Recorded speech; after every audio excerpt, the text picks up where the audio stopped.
تازگی از ایمان است.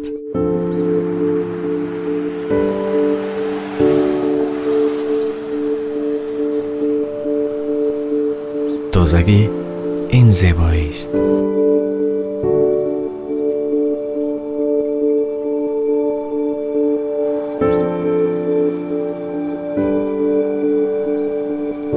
تازگی گرو سلامتی است.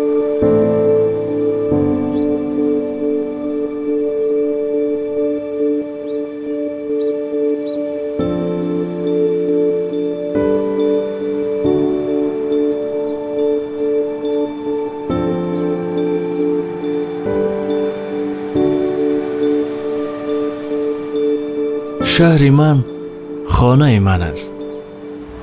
اگر تو نکنی من نکنم، پس کی میکند؟ کی؟